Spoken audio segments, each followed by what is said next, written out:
been a while, but we're back. Some of us are. That was my attempt at voguing, but we're back. Sure, I don't know what that is. So It didn't go with the vibe. But anyway, welcome back. Maybe, you know what? We're pretty rusty, guys. So forgive us. Our intro is not the best. I mean, look, to be honest with you all, I'm very relaxed. I'm very chill. I am actually recording this podcast in my pajamas. It's nothing to do with the fact that it's past 11 o'clock at night in the UK. It's more to do with the fact that I was getting cozy watching all the tennis and the Olympic opening ceremony, of which there was a lot of overlap. And in fact, I have tennis on right now because I'm watching Jerry Shang against Max Purcell in Atlanta. It's always when tennis is in the States and also in Europe, it really does seem like there's tennis 24/7. And I mean, really skipping ahead a little bit, this is pretty much what's going to happen. We are about to experience what is the closest thing to a 24-hour Grand Slam you will ever experience in the week that's coming up in tennis. It is exciting. I don't know if you can feel my excitement, but I'm so glad to be back on the podcast. We took a week off after Wimbledon because exhaustion, tiredness, just catching up on real life. Have you been doing anything super cool, Nick, other than watching tennis? I mean, I didn't watch that much tennis, although there was a moment last weekend, which we'll probably get to, where I was watching I was watching a lot of tennis over the weekend because stuff was happening, and like we were texting about whether we should be actually not taking a break that weekend. That was the thing. But yeah, in terms of like other stuff, no, I've kind of been sort of living a normal life. Is this how other people live, Anastasia, where they just do work and come back and don't watch tennis? Yeah. They like come home, they relax, they make dinner. Tennis is not on their mind. This is how the others live. But I can't do this, Anastasia. I need to plug the tennis back into my veins. I can't cope. Give it back, please. And we're going to get it back in so many doses. 12 hours until the Olympics. That is when we're recording. That is when we're recording. If you're listening to this, and I hope you are listening to this pre-Olympics, because welcome. This is our pre-Olympics preview catch-up session, and I'm so excited for it. If you hear the excitement in my voice, I'm so excited because I've just watched the opening ceremony of the Olympics, and I am super, super, duper, duper excited because it was epic. It was, so I'm an Olympics nerd. I love the Olympics in general, but this year for some reason has just been a little bit more exciting. We had 2021, which was our COVID year. So you really didn't get the full experience. There was no one watching. You didn't get the feeling of the Olympics. So I didn't know quite what to expect with this Olympics. And after watching that opening ceremony, I think I'm just going to have the Olympics on for 24/7 for the next 2 weeks. There is a good chance that, well, I don't know if 24/7 is possible, but you could definitely spend your entire day watching it, at least entire daylight hours if you live in Europe. Yeah. Which, and like, I am going to be incredibly torn because I'm going to want to watch the tennis. But on the other hand, I also kind of want to watch all the other sports that are happening as well. Like, there's so many sports that I don't normally get to watch. Yeah, I was actually going to ask because we're a tennis podcast, we will talk about the tennis, but what other sports are your Olympic sports? Like, what do you love to watch? Oh, gosh. I mean, everyone's going to watch a little bit of athletics, right? Because that's kind of what the Olympics are based around. I do enjoy the track cycling. I have a real soft spot for the BMX, actually. I always love the BMX stuff. I don't know why I'm not big into it any other time, but I maybe it's that inner sort of motor racing fan, and and I know they're not motorized, but I love seeing races, and that's kind of and I love the chaos of it. I think I remember there was a race in Beijing that I watched, which is bonkers. And I just went, right, that's it. I like watching this at the Olympics. What else? I discovered rugby sevens in Tokyo. I don't like rugby generally, but rugby sevens is almost a completely different sport and is so fast paced, and I really enjoy it. So generally, I'll probably watch a lot of it. I'm not super into the artistic stuff because that's kind of measured by people who know what they're looking for. And I don't. I just go, yeah, that's insane athleticism and core strength. You all did great. Yeah, yeah. I'm a big. I mean, it's 2 weeks of gymnastics, like gymnastics and swimming and diving, all the water sports and gymnastics. Like that's going to be my Olympics, and tennis, obviously. So I'm so excited. But anyway, any racket sports, all the racket sports for me: table tennis, badminton. I think squash is in the Olympics as well. Yes, badminton is so good at the Olympics, actually. I used to play when I was little. Badminton, I'm so disappointed that's not a bigger sport, because I did play it at one point and I'd watch it every Olympics. I'm like, why is this not broadcast more often? And so that's a thing about a lot of Olympic sports too, you know. I mean, we might as well just get right into it. I mean, there's some discussion, you know, some tennis players, a lot of tennis players are going to be in the Olympics, but then some are not by choice or by ranking or, you know, and not all tennis fans or tennis players take the Olympics as a big event, because tennis has already 4 really big events that they're their pinnacles.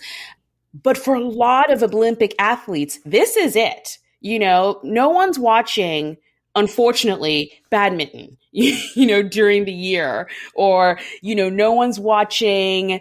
What else can I pick? I don't know. But for so many athletes, like this is it. This is their moment to be on a world stage and have everyone witness their athleticism, and also to compete with other phenomenal athletes for a huge, huge prize. So it's very interesting, the Olympics, because for some athletes, it's like the end all be all. And for others, it's just another big event, you know? There are a lot of tennis what players. Country you come from as well, actually. True. So with, so I think the GB athletes tend to treat it pretty, just like a pretty big deal. Andy Murray always has. Obviously, he's got 2 Olympic golds in singles, silver in mixed doubles from 2012 as well. A big discussion around the Olympics is going to be about how Iga Świątek does.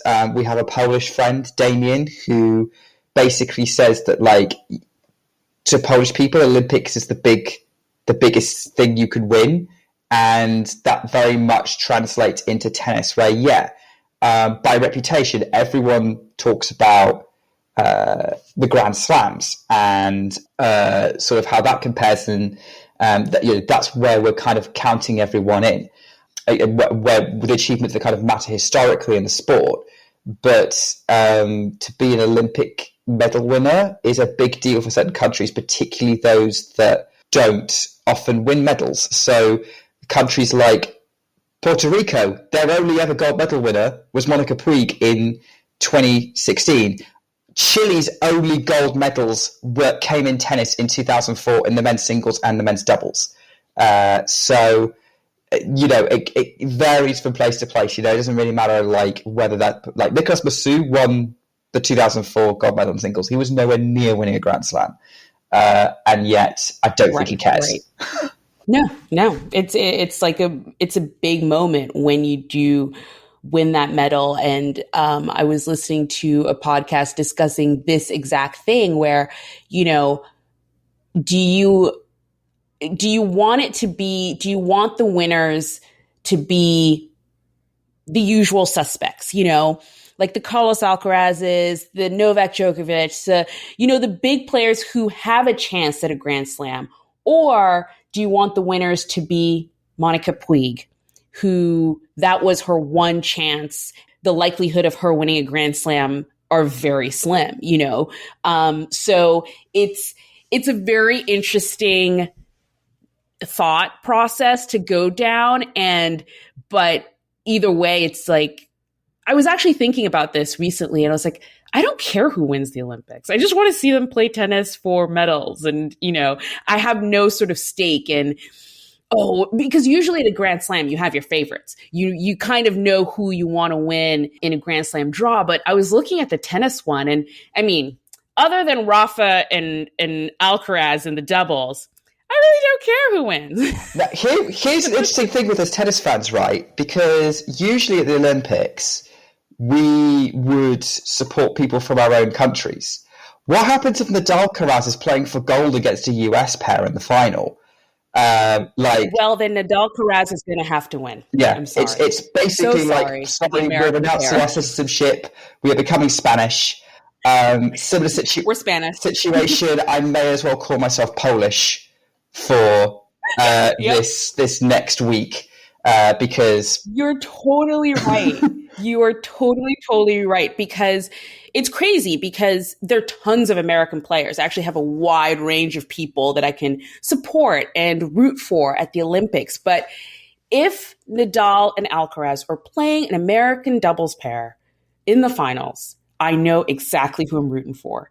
And it's going to be Nadal and Alcaraz no matter what, because that's where my allegiance lies in tennis. And that supersedes just their nationality. You know, they could be German, they could be French, but those two players are, you know, two of my favorite players. So obviously I want to root for them, even at the Olympics. But okay, let's get into it. So Olympic tennis, really exciting. Now, for everyone who, you know, you watch a Grand Slam, it's best out of 5, it's a big event. If you're coming to the Olympics, Nick, what is the Olympic setup? How many sets do you have to win a match? Okay, so this may fold into me defending the Olympics as a big tennis event as this happens. So Olympics is best of 3 across all the competitions. So it's not best of 5. It did used to be best of 5 in the final, but they got rid of that from the Tokyo Olympics onwards for the men singles. The deciding, I'm not sure if it's just the mixed doubles, but definitely there's doubles where like they'll do a deciding tiebreak rather than a full set. So that's what you're dealing with. The key thing here is that the Olympic draw is actually quite big in the singles. It's 64 player draw, and there are no buys. So it's actually tougher to win, or as tough to win as a 1,000 tournament, especially when all the top players show up, which for the most part they are. There's a couple of notable exceptions, but not necessarily by choice either. So to me, it's like the Olympics is a big deal. Yes, I think one of the reasons why it doesn't rival the Slams is because the best of 5 sets for the men isn't a factor. And something I was going to point out was I'm wondering whether the Olympics doesn't necessarily have as big a deal for tennis fans because it's not being consistently part of the tennis calendar. There was a long break in tennis between where the Olympics wasn't in. So tennis was in the original Olympics in 1896 and went up all the way to 1924, and then they didn't have it for 60 years. So it came back in 84 as a test event and then joined fully in 88. But I think that probably has a lot to do with maybe how it's seen and prioritized. But I would say winning an Olympic medal is still one of the hardest things to do on the tour, just because of like the amount of matches you have to win and the quality of players that you would eventually have to get through to achieve that. So yeah, we've got a full sort of solid 9 days of tennis ahead of us, starting from Saturday morning and finishing on the Sunday afternoon a week afterwards. Yeah. Yeah. And it's also kind of a thing where it only comes once every 4 years. So unlike a slam where I think like every year you get a chance to sort of try again. And on the men's side, yes, it's been dominated by 3 players.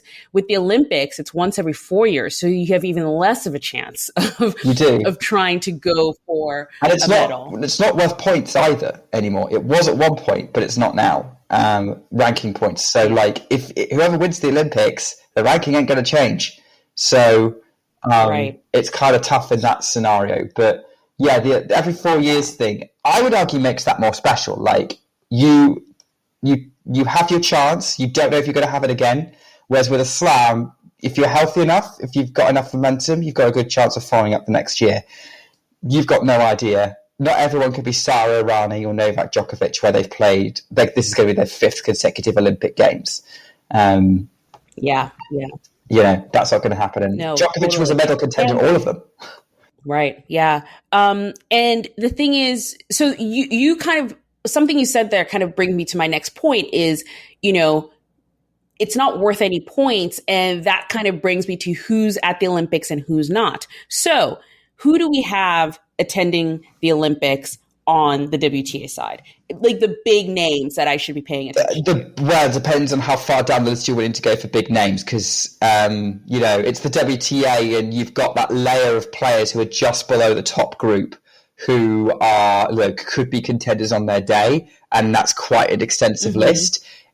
We don't bother with that. We just focus on the top 4 who are consistently performing and making semi-finals at big events, being Iga Swiatek, Coco Gauff, Aryna Sabalenka, Elena Rybakina. Only Iga Swiatek and Coco Gauff are going. So they are the top 2 in the world, and they're going to be the top 2 seeds. Aryna Sabalenka announced back in June that she wasn't going to do the Olympics, and she's actually going to be playing in the City Open in DC this week instead. Yes, there is another tennis tournament happening at the same time as the Olympics. We'll get to that. And Elena Rybakina was going to play, and she was seen warming up and doing a load of practicing, and she was probably one of Kazakhstan's biggest hopes of winning an Olympic medal until yesterday, after the draw was made. It was announced that doctors advised that she didn't play because she's got a severe case of bronchitis, which sounds pretty nasty, to be honest. So she's out of every event that she entered because she was also in the mixed doubles with Bublik, which would have been quite a fun pair. So unfortunately, Rybakina was out. I was really looking forward to that one. So unfortunately, Rybakina's out the Olympics through her health. So it's the top 2, basically. Yeah, so we have Coco Gauff and Iga, but who else? Jasmine Paolini's going. Jasmine Paolini is now 4th seed because Sabalenka wasn't playing, and now actually 3rd highest seed. So she's looking pretty strong, and she's actually in Coco's half of the draw, which would give her a good opportunity potentially. I think her versus Coco semi-final would be quite fun.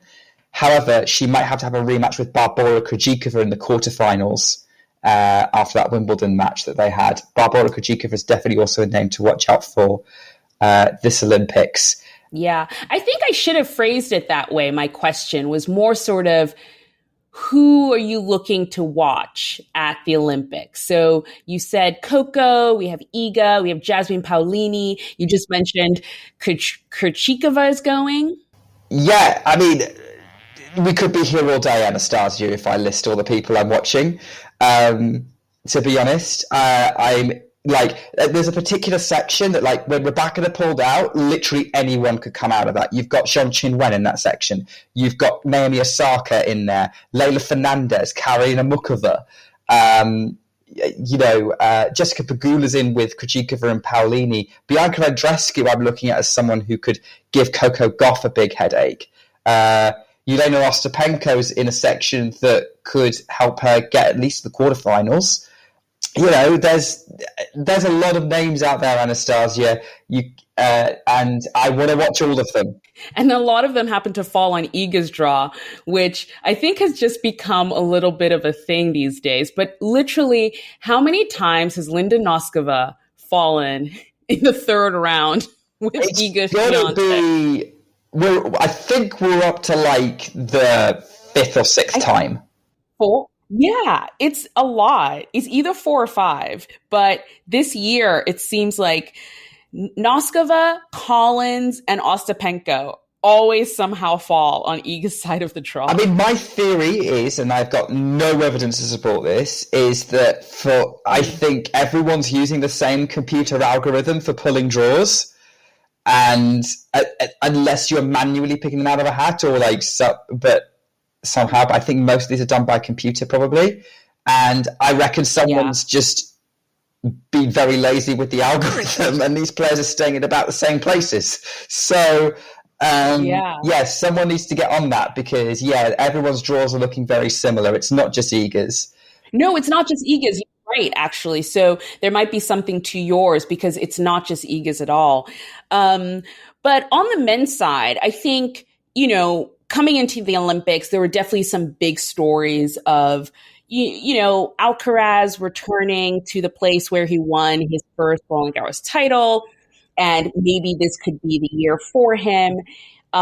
You also have Novak Djokovic trying to win a medal finally, a gold medal, and get himself in almost sort of complete the set, as they would say. I think it's the one. If he won Olympic gold, he would literally complete tennis. There would be nothing else that he had that matters that he has not won. Right. Yeah, I could fully see him going, right, that's it, I'm done, bye. I'm retiring now. But yeah, so, he's coming in. You have Nadal, who's coming in as sort of a final one last hurrah before he retires. You have Andy Murray, who actually announced that this would be his last professional tennis tournament. So everyone who's been looking for a date and a time and a place, here it is. You've got it. This is your answer. So yeah, they're all those, but there's so many outside names that I'm also looking at. Casper Ruud has been someone who has come up in conversation. He's great on clay. He's great at Roland Garros. This might be his chance to win a medal, a gold medal. I was looking forward to seeing Sinner in this mix, but unfortunately, kind of like Rybakina, he had to pull out, but I think he had tonsillitis. Tonsillitis. Yeah, so he unfortunately had to pull out of the Olympics. But yeah, there are a lot of names on the men's side. I think what has been interesting with this Olympics also is watching a lot of doubles players play singles. So because of all the withdrawals, and I don't know how it works. I don't know how Nobody knows how it works on decide. Okay, because I don't know how they decide what alternates come in for the players who withdraw because of illness or anything. The only ones that it got is that there were doubles players who had played enough singles in the last 12 months to have a ranking, but they ran out of those quite quickly. Yeah. But also, I just didn't understand, what if, take, for example, with Italy, Matteo Berrettini, who we will come on to later in this podcast, I think he's next up as the singles player. He didn't make the cut because he's fallen down the rankings, but I think he would be next. So my thought was so Sinner's sick, can't make it. Don't we just kind of push everyone up one and just get another singles player in? But it didn't seem to be the case, because I thought so too with when Elena Rybakina withdrew. And I guess it has to be a player from the same country, but not really, because it doesn't have to be the same country. It just has to be someone who's there in Paris. That seems to be the vibe. It's a lot more restricted. Like literally any other tennis tournament, someone would have got a phone call from whatever country they were in. Hey, you got in. Can you get here? Can you play? At which point they'd be throwing things in a suitcase and getting over there as quickly as possible. If they weren't there already as an alternate, just in case. Because Zizou Berg's actually shared, or his dad shared, that literally they were waiting around on site to see if they could get into a tournament one time. But that doesn't work at the Olympics. The Olympics is super closed off. That's it. Once the list of players is there in singles and doubles, that's the pool of players you got to take part in competitions. Right. So Matt Ebden doubles player extraordinaire is playing Novak Djokovic in the first round. So you're going to see things like that. And again, it's almost kind of why I love the Olympics too, because it's just not a draw match you would see on the regular tour for sure. I would also say that, like, you don't just get that with the doubles players. You don't just get that with the doubles players. There are players from specific countries who you will probably not see very often. I'm thinking of Benjamin Hassan from Lebanon, who I think, has he got Alcaraz round one? Or is he, yes. Yeah. Or there's a Tunisian guy who's playing Dan Evans in round one. And, like, these guys aren't necessarily super highly ranked, but they've got in because of where they're from, or they've won a regional tournament that gives them Olympic qualification. And I think having names in there that add to the excitement of, oh, here's someone new to get to know as well, who might necessarily they're not in because they're a doubles player, they're in because they're here to represent a country that might not otherwise be well known on the tennis scene, which is quite cool, I think. Yeah, no, that's really cool. And just based on tennis in general, I also don't think that kind of means, oh, well, just because we don't know that person, they're not going to win the match. Tennis is tennis. And, on their day, anyone can lose a match. And especially when it's someone unknown, because maybe people don't have data on them or how they play and stuff. So it's going to be very interesting, a lot of these first round matches, seeing who comes out of it. I also love, and we've talked a little bit about this, but I love the singles players who are now playing doubles because, they're representing their country. Top of the list being Rafa Nadal and Carlos Alcaraz, singles players who traditionally don't play doubles. Maybe they would in a Davis Cup situation or something like that. We get to watch them play doubles and be teammates. And this is actually something really cool that I love about Davis Cup and the Olympics, because tennis is such an individual sport. And I remember commenting on Twitter once about doubles and, are there things we can do with the doubles tournament to make it a little bit more popular? And I've always thought trying to figure out that sort of team dynamic would probably do it, because people love teams. They love basketball teams, volleyball teams, and it's nice to see a group of people almost, fighting for the same goals. And that's what you get with these singles players who are now playing for their country in doubles. And it's something you don't really see on the tour. They're wearing the same outfits. Okay. We could go on a doubles rant, Anastasia, but we're not going to go on a doubles rant. But let's just use the Olympics as an example. They're wearing the same outfit. They're working together as a team. And they're getting team names, which I think you had a good one. In fact, yours was the best one. Yes, the Alcaraz. Someone has said it's, although someone did tell me on Twitter it was too long and it should be Alcadal. But Alcadal. No. The Alcaraz works because you've got both of their names in there, and no one misses out. Yeah, Nadal Alcaraz is it. I read that one. I was like, that's it.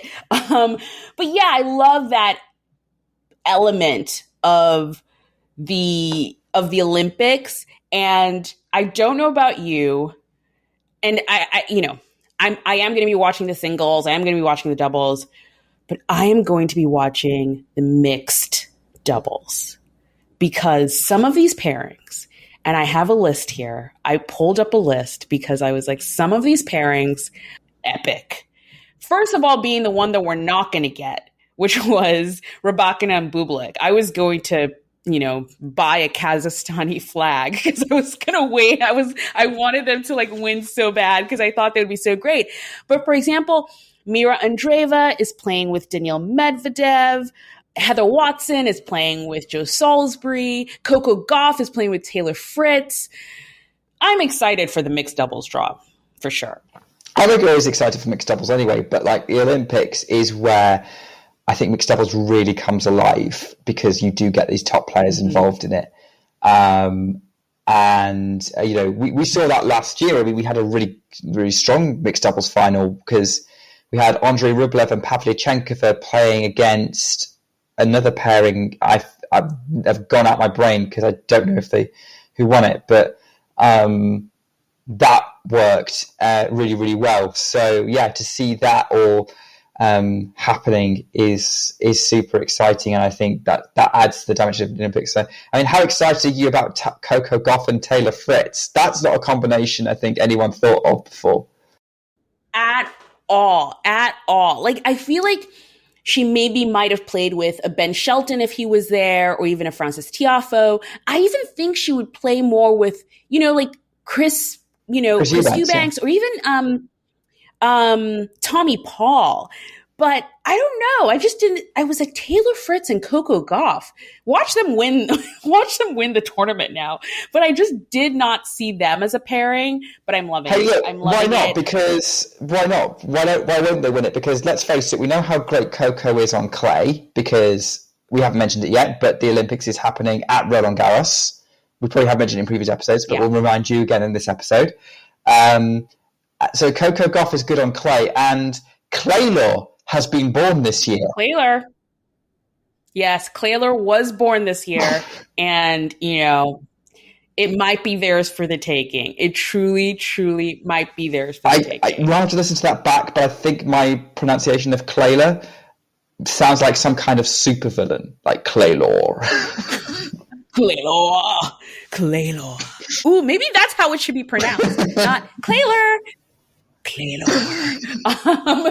But no, I think it's really cool that we're here being excited about tennis at the Olympics, because I think we both watched the opening ceremony a little bit, and tennis definitely is having a moment at the Olympics. Like, I thought, so we were just talking about Coco Gauff, and she was announced as one of the flag bearers with LeBron James for the U.S. at the opening ceremony. And I thought, oh, that's cool. And there were other players who were also announced for their countries. I think there were 2 others. Nicholas Jarry did it for Chile, Elena Svitolina for Ukraine. Yeah. There was, I think Dan Kovanic carried it for Montenegro. Yes. That was it. Yes. Mm-hmm. Yeah, so that was cool. But for the final journey of the torch, we had Nadal and Serena on a boat with the torch. Then handed it off to Amelia Mauresmo. Did she take it first? And then Amelie Mauresmo? Yeah, she took it from Rafa. She took it first, and then it was then who had it? Because somehow it got back to Nadal.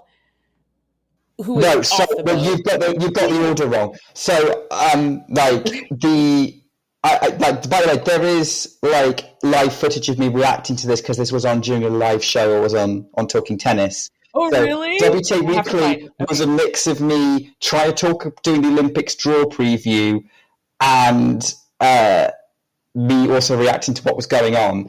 And I was like, okay, Zinedine Zidane has got the Olympic torch. He looks like in a big arena. Maybe he's going to light the ultimate flame. And then he hands it to Nadal. And I'm like, this just shows how big a deal Nadal is in France.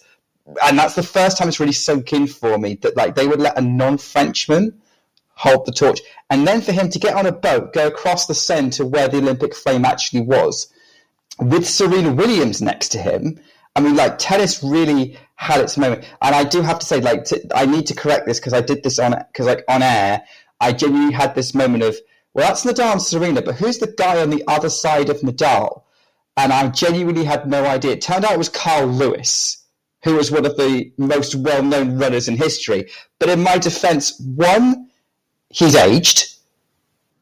Yes, he has aged obviously. Since I've seen his photos.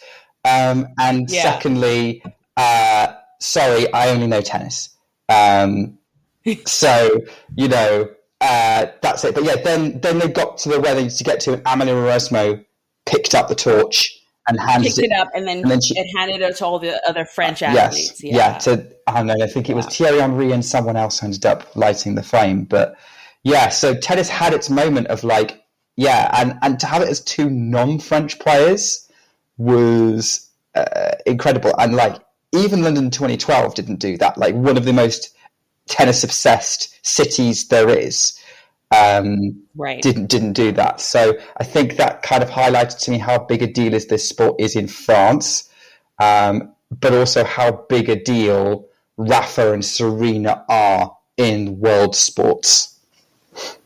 Yeah. Yeah. No, it was a really, really big moment, a big sort of ad for tennis. And I hope people like Coco Gauff and Iga and Alcaraz and Sinner all keep it going. And maybe, 20 years from now or 24 years from now, that's them. I mean, I did say, by the way, the US choice was for flag bearers was like the best they could have been, like the coolest combo of LeBron James and Coco Gauff. I think anything else would have been a letdown. Yeah, no, it was just a moment. It was such a moment. Okay, so that's the Olympics. I don't know. We'll see how the week goes. And maybe if anything big happens, we might pop in and do like a little mini pod to sort of do halfway through the Olympics, 9 days, but no promises. We'll let you know. But what else is happening? Or more, what is happening now and what's happening starting, next week, well, basically. I'm going to do next week because I think let's just do this backwards. Because if you're a tennis fan, you have almost 24 hours of tennis. Like you have some time to sleep. Like in theory, okay, I'm going to go UK time here because I'm too tired to try and convert it to your time, Anastasia. But just subtract 5 hours from this. 11 a.m. is when play starts in Paris. And then it'll probably finish around maybe 11 p.m.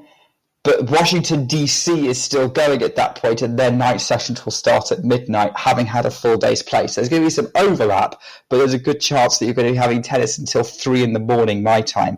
If I didn't have a job, I would be...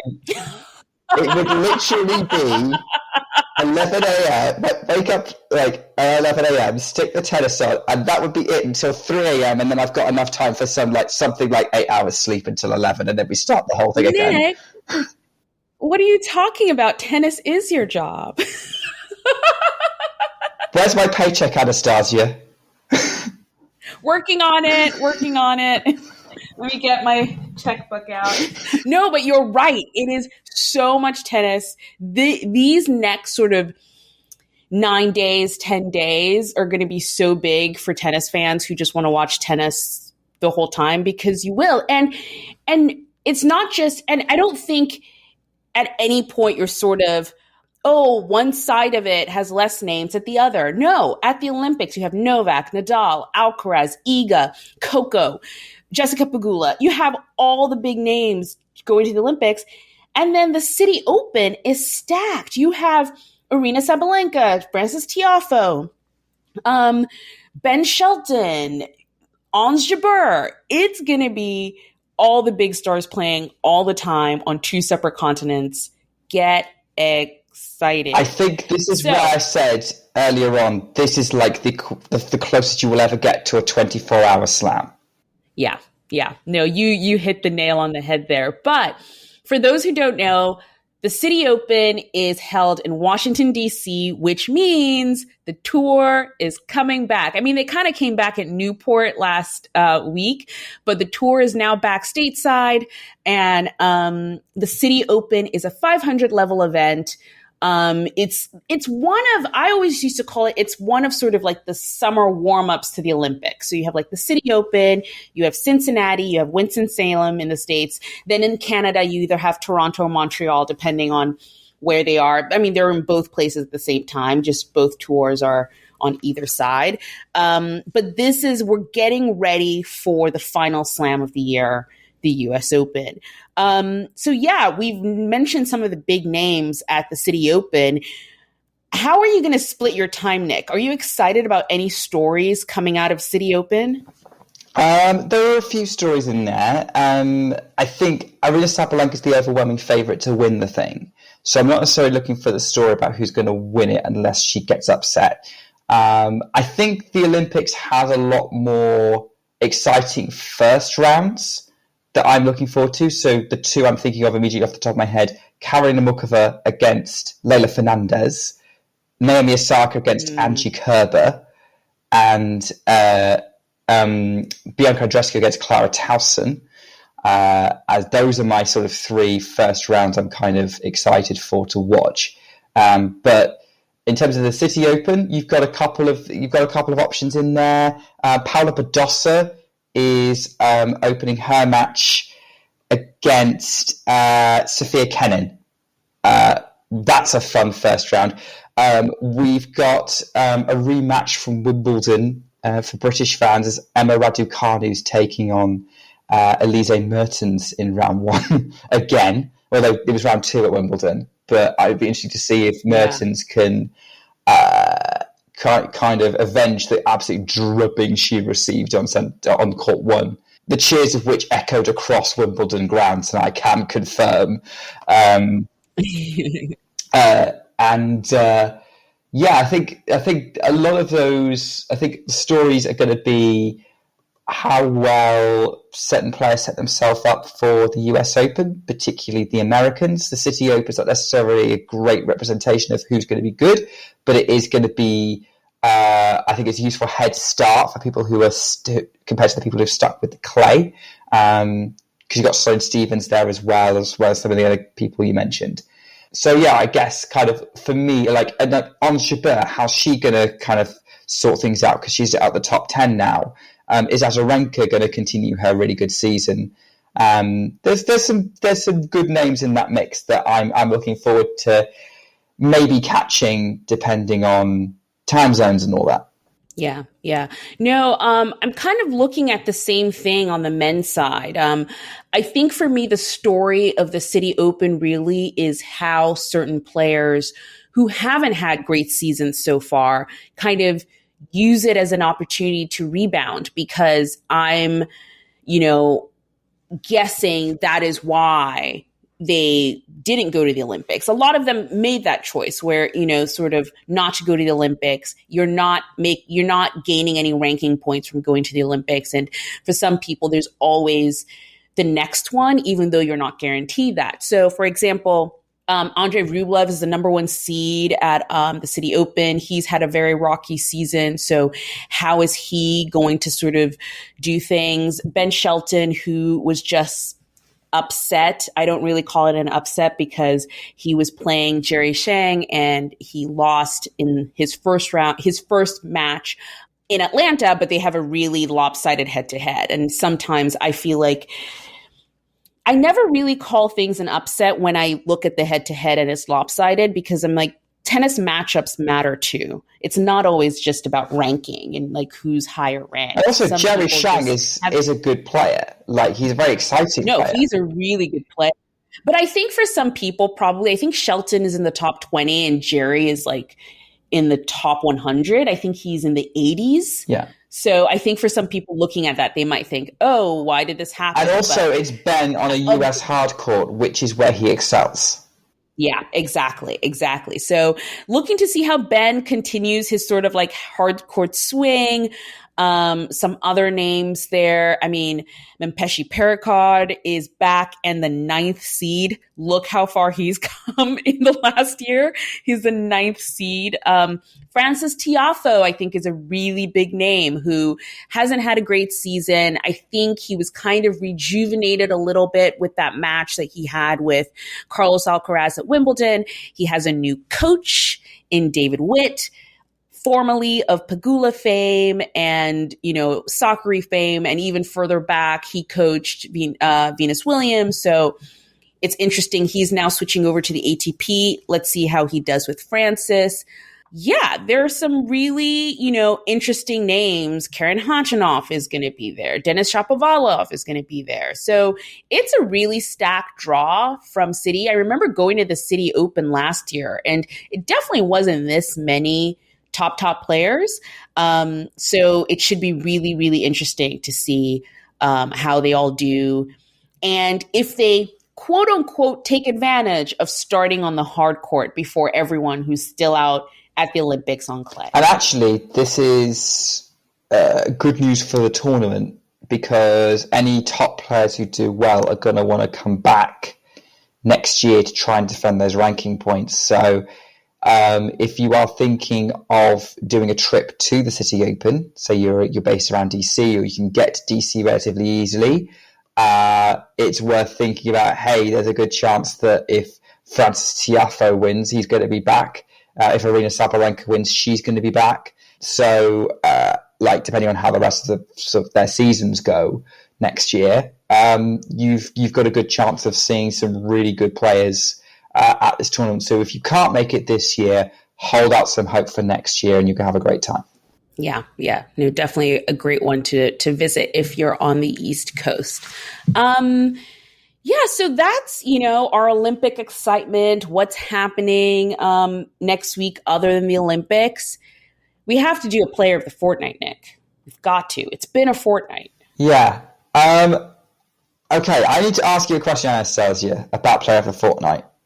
What? Am I allowed to put someone up who is very likely going to end up back on player of the fortnight in a couple of years' time? Yes, definitely. Okay, I have mine. Okay, I have mine too. Matteo Berrettini is my player of the fortnight. Matteo Berrettini is an Italian player. He's been at this for a while. You might remember him. I think it was in 2021 he got to the finals of Wimbledon. And he's been he loves grass. He's won Queens twice now. So he's been a player that's been around for a while, but in the last few years, he's been sort of plagued by injury and a lot of bad luck. Injury and bad luck. No, it was 2022 he got to the final because he had COVID in 21 and couldn't make it, but he had just won Queens. Anyway, run of bad luck for Matteo Berrettini, but over the last year, he's been coming back from injury and has won a few titles. And last week, he won a title in Gstaad. And this week, he's a finalist at Kitzbühel. I think I said those both Kitzbühel, right. Yeah.